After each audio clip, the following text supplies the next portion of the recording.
Ankleshwar JDC police મથકે રોકાણના નામે લોભામણી લાલચો આપીને લાખો રૂપિયાની છેતરપિંડી કરવાના આરોપસર એક દંપતી વિરુદ્ધ ગુનો નોંધવામાં આવ્યો છે।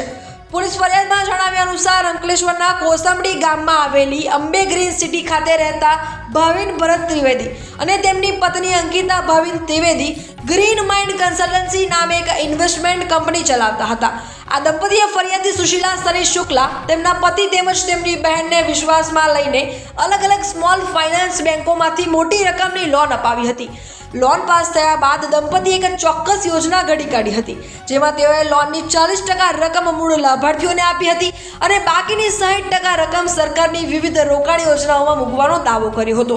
તેઓએ રોકાણકારોને ખાતરી આપી હતી કે આ રોકાણમાંથી મળતા નફા દ્વારા તેઓ જ લોનના તમામ માસિક હપ્તા ભરી દેશે અને સાથોસાથ રોકાણકારોને ડબલ નફો પણ કમાઈ આપશે। આ લોભામણી વાતોને વિશ્વાસમાં આવીને ફરિયાદી સુશીલાબેન તેમના પતિ અને બહેનના નામે કુલ રૂપિયા 33,84,140ની લોન લેવામાં આવી હતી। આ કુલ રકમમાંથી આશરે 19,01,925ની લોન આરોપી ભાવિન ત્રિવેદી અને તેમની પત્ની અંકિતાએ પોતાના ગ્રીન માઇન્ડ કન્સલ્ટન્સીના બેંક ખાતામાં ટ્રાન્સફર કરાવી લીધા હતા। ફરિયાદીનો વિશ્વાસ જાળવી રાખવા માટે આરોપી દંપતીએ શરૂઆતના લગભગ 5 મહિના સુધી નિયમિત રીતે આશરે 2,41,000 જેટલા લોનના હપ્તા ભર્યા હતા, પરંતુ ત્યારબાદ અચાનક જ હપ્તા ભરવાનું બંધ કરી દીધું હતું। બેંકમાંથી નોટિસો આવતા જ્યારે ફરિયાદીએ આ અંગે કડક પૂછપરછ કરી ત્યારે આરોપી દંપતીએ નોટરી કરાર કરીને ભવિષ્યના તમામ હપ્તા પોતે જ ભરવાની લેખિત બાંહેધરી આપી હતી।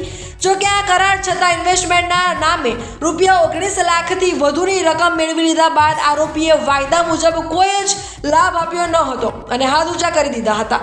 અંતે પોતાની સાથે મોટી છેતરપિંડી થઈ હોવાનો અહેસાસ થતાં ફરિયાદીએ અંકલેશ્વર જેડીસી પોલીસ મથકે ન્યાયની ગુહાર લગાવી હતી।